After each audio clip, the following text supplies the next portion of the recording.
नमस्कार आदाब दोस्तों, आप सभी का जनता टीवी हिंदुस्तान में स्वागत है। मैं इस वक्त आप जैसा कि जानते हैं ये मिली अल अमीन कॉलेज में हूँ और यहाँ पर ईद मिलन पार्टी मलिक बिया वेलफेयर सोसाइटी की तरफ से किया गया है। ये जैसा कि आप जानते हैं प्रोफेसर साहब ने कहा कि 2006 से ये कमेटी ने काम करना शुरू किया था और आज 16 साल हो गए हैं। आज इन लोगों ने इनकी तरफ से एक ईद मिलन पार्टी रखी गई थी जिसमें कई शख्सियतों को और बच्चों को हौसला अफजाई किया गया, उनकी तालीम के सिलसिले में उनकी मदद की गई। और ये अदारा जो है समाजी काम से जुड़ा हुआ है, समाजी काम करता है, एजुकेशन पे करता है, लड़कियों की तालीम पे करता है। और जैसा कि इन्होंने एक प्लान बना रखा है कि आइंदा एजुकेशन के सिलसिले में कोचिंग सेंटर खोलेंगे जहां बिरादरी के जितने लड़के लड़कियां हैं उनको मुफ्त में कोचिंग की जाएगी। इस सिलसिले में हमारी बातचीत यहाँ मौजूद लोगों से हुई है। जैसा कि आप जानते हैं उनकी बातें सुनेंगे, लेकिन उससे पहले ये बता देना ज़रूरी है कि हर साल इस तरह का यहाँ पर प्रोग्राम होता है। इस बार भी उन्होंने रखा है और दो चीज़ों पर इन्होंने फोकस किया, एक एजुकेशन और दूसरा लड़कियों का भी की हौसला अफजाई, उनकी तालीम। इस सिलसिले में चलते हैं और सुनते हैं यहाँ जो मेहमान थे उनकी बातें। हमेशा हम लोग अवार्डेड प्रोग्राम करते थे बच्चों को। मलिक बिया का काम है कि अपने कौम के मिल्लत के बच्चे को आगे बढ़ाना, तालीम के लिए उनको अवार्ड देना, उनका हौसला बुलंद करना। लेकिन इस बार वो नहीं कर पाए हम लोग, लेकिन हम लोग आज ये तय किया है कि इस साल का 1-1.5 महीने के अंदर हम लोग फिर से अवार्डेड प्रोग्राम करेंगे। और ये कोविड की वजह से ये बन रहा है 2 साल, इसी वजह से ईद मिलन पहले के 2 साल जो हम लोग का मिलना जुलना नहीं हुआ, और चूँकि बिरादरी का मामला होता तो सब एक दूसरे के रिश्तेदार हैं, तो 2 साल जो मिलना नहीं हुआ इसकी वजह से ख़ास तौर से। और इस साल लोग भी बहुत काफ़ी तादाद में आए। और एक चीज़ देखा गया कि आपने तालीम पर बहुत ज़्यादा जोर दिया। मलिक बिया का नज़्बुलैन जो है वो तालीम के ऊपर ही है। हम लोग करीब आज 16 साल हो गया है और इस 16 साल में तालीम के ऊपर ही जोर दिया है। और जितने हम लोग के जो बिरादरी के बच्चे का तो एक है कोटा है कि उनका, उसके अलावा गैर बिरादरी बच्चे को भी हम लोग फ़रोग़ के लिए काम कर रहे हैं। आपको कोई अंदाज़ा है कलकत्ता में आपकी कम्युनिटी के कितने लोग होंगे? हाँ, असल में हम लोग के तो कई एक ज़िला है, गया ज़िला है, नवादा ज़िला है, तो मलिक ज़्यादा इन सब ज़िलों में है।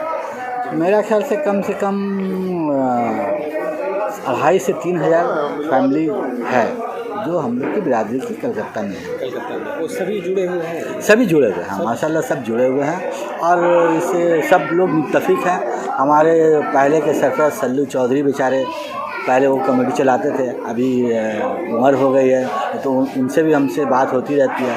और सल्लू चौधरी साहब हमेशा हम लोग को हौसला देते हैं। और पहले हम लोग का कुछ अकाउंट था जो पहले उनके ज़िम्मे था, फिर उन्होंने हम लोग को बोला कि नहीं बाबू तुम लोग काम कर रहे हो तो तुम लोग अपने ज़िम्मे में लो। और खातिन के लिए जो आप एजुकेशन के अलावा औरतों के लिए भी आप अब जैसे कि हमारे बिरादरी के जो कोई शादी वगैरह का जो होता है तो उसका भी हम लोग आपस में उसको बैठ के मसले को हल कर लेते हैं। और आगे का कुछ प्लान वगैरह है? आगे तो वही हम लोग का तालीम के ऊपर ही काम करने का इरादा है और उसके लिए ऑफिस और कोचिंग करने का सोच रखा है, लेकिन अभी तक हुआ नहीं इसलिए हम ऐलान नहीं कर पा रहे हैं। लेकिन जैसे ही हम लोग को ऑफिस मिल जाएगा हम लोग आला तालीम के लिए कोचिंग का बंदोबस्त करेंगे। कोचिंग वगैरह करें, फ्री में करें। हाँ, हम लोग का कमेटी के पास पैसे का कोई ऐसा नहीं है, मतलब ज़रूरत के तहत पैसा आ जाता है और लोग कंट्रीब्यूशन करने के लिए तैयार है हमारे लोग सब। अभी जो इरादा है आइंदा का हम लोग कोचिंग सेंटर करने का।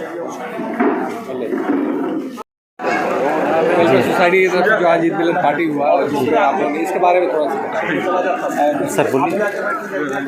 मलिक बिया वेलफेयर सोसाइटी 2006 से फिर असरनो काम करना शुरू किया।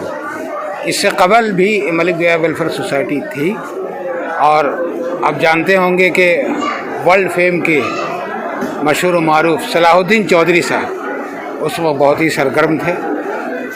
उसके बाद कुछ दिनों तक ये डिफंक्ट हो गया, काम नहीं कर सका। फिर 2006 से ये मुसलसल बिरादरी के अफराद के ताल्लुक़ से और इसके अलावा भी जो हमारे कौम के लोग हैं उनके जैसी भी ज़रूरत पड़ती है ये पेश रहती है। मलिक बिया वेलफेयर सोसाइटी का ताल्लुक़ अगर कि ये मलिक कहाँ से आया तो इसके ताल्लुक़ से हम ये कहना चाहेंगे कि सैयद इब्राहिम गजनस के एक छोटे से गांव बूतनगर में से तशरीफ़ लाए थे मोहम्मद बिन तुगलक के अहद में, और उनके सल्तनत में सिपहसालार आज़म हुए। जब उनको मोहम्मद बिन तुगलक को ख़बर मिली कि बिहार में हिंदू राजाओं का जुल्म सितम बढ़ रहा है, तो मोहम्मद बिन तुगलक के हुक्म से बिहार पे चढ़ाई किया उन्होंने और इसको फ़तह भी किया। उनके बिहार शरीफ में मकबरा है, एक बहुत बड़ी शख्सियत थी, बुज़ुर्ग शख्सियत थी, साथ ही साथ कमांडर इन चीफ भी थे। मोहम्मद बिन तुगलक ने उनको, जो बागी ये राजा महाराजा थे, उनकी सरकोबी के लिए दिल्ली से रवाना किया था। और जब आप फतह याब हुए और वापस गए तो मोहम्मद बिन तुगलक इतना खुश हुए कि उनको खड़े होकर कहा कि मलिक बया बनशी, ऐ बादशाह करके सैयद इब्राहिम को मुखातिब कर रहे हैं सुल्तान हिंद फ़िरोज़ शाह तुगलक, और कहते हैं कि सैयद इब्राहिम मलिक उनको खिताब दिया जाता है और कहते हैं कि तुम हमारे करीब आकर बैठो। इसीलिए उसी वक्त से मलिक बया का खिताब पड़ा और उनकी नस्ल से हम लोग हैं। और ये सोसाइटी अब अपनी बिरादरी के ताल्लुक़ से काम कर रही है कि बिरादरी के लोगों में, किसी ख़ानदान में, किसी जगह कोई अगर मसला है तो उसके लिए ये खैरखाही का काम अंजाम दे रही है, वेलफेयर का काम करती है। तालीमी लिहाज से हो, समाजी लिहाज से हो, ये सोसाइटी आगे बढ़ रही है और आइंदा भी बिरादरी के लोगों के लिए काम करते रहेगी।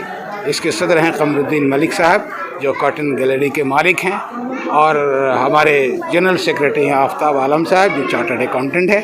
इन्हीं के साथ हम अपनी बात ख़त्म करते हैं।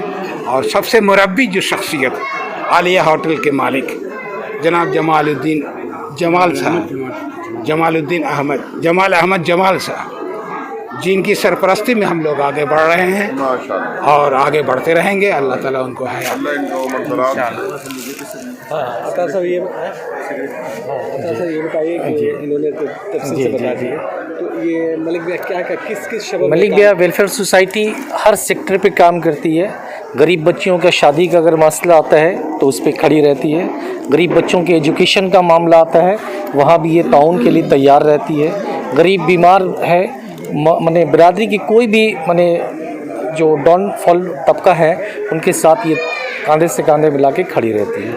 और सिर्फ मलिक बिरादरी के लिए और मलिक बिरादरी के साथ दूसरे बिरादरी के लोग भी आते हैं, ज़रूरतमंद हजरात, उनकी भी ज़रूरत के लिए ये मलिक बिया वेलफेयर सोसाइटी काम करती है। एजुकेशन वगैरह, हाँ, एजुकेशन के लिए हम लोग अवॉर्डेड प्रोग्राम भी करते हैं और बच्चों को माने बूस्टअप करते हैं। अब कोई भी बिरादरी का हो, मुस्लिम और कोई भी हिंदुस्तानी होना चाहिए, तो हम लोग तमाम एजुकेशंस के लिए भी काम कर रहे हैं।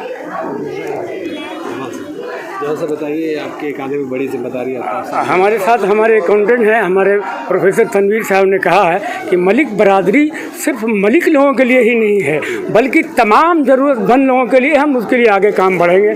चाहे वो तालीम का मामला हो, चाहे वो शादी ब्याह का मामला हो, या कोई हॉस्पिटल का मामला हो, हम लोग सब मिलजुल करके एक समिति है, एक संगठन है। लेकिन इसका ये उद्देश्य नहीं है कि सिर्फ मलिक लेके, बल्कि तमाम लोग, चाहे जिस जाति का आदमी यहाँ पर आएंगे, चाहे जिस मजहब का आदमी आएंगे, हम उनकी हर खिदमत करने के लिए तैयार हैं। चाहे वो तालीम का रास्ता हो या और भी कोई ज़रूरतमंद हो, हम लोग उनके लिए हर कदम पे कदम बढ़ा करके अपने समिति के फंड से अगर होता है तो करेंगे, वरना पर्सनली लोग हम लोग दो चार आदमी मिल करके उनके ज़रूरत को पूरा करते हैं, जो किसी को मालूम भी नहीं हो देता है कि इसके ज़रूरत कैसे पूरा किया जाएगा। ये हमारा मेन मकसद है, मोटो है कि हम ज़रूरतमंद की सेवा में हम लगे रहें। और इसकी ज़रूरत बहुत अफवाह के साथ नहीं, बहुत शोर-गुल के साथ नहीं, बल्कि हम इस तरह से उसकी मदद करते हैं कि हम जिनकी मदद कर रहे हैं वो हम जानें और वो जानें। जैसा कि प्रोफेसर साहब ने कहा कि 4 लड़कियों की आप लोगों ने अदारा की तरफ से शादी, हाँ, 4 लड़कियों की शादी किया है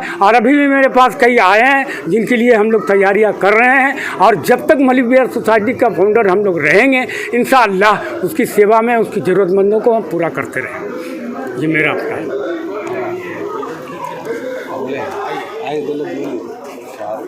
जी, इसलिए कि जिम्मेदारी आपको अस्सलामुअलैकुम। आगे जी, मुबारक हो अल्हम्दुलिल्लाह, माशाअल्लाह। ये कमेटी पहले काम करती आ रही है और अभी भी काम कर रही है और काम करती रहेगी और हर सूबे में ही काम कर रही है। और हम लोग जो भी काम करते हैं वो बिल्कुल खामोशी से करते हैं कि किसी को ये पता न लगे, किसी को एहसास न हो कि हमारी मदद की गई। बस सबसे बड़ा फ़ायदा ये है कि किसी को ये खबर नहीं होता है कि हाँ ये ताउन कहाँ से आया, किसने दिया, कैसे हुआ, काम हो जाता है और आइंदा भी करते रहेंगे इंशाल्लाह।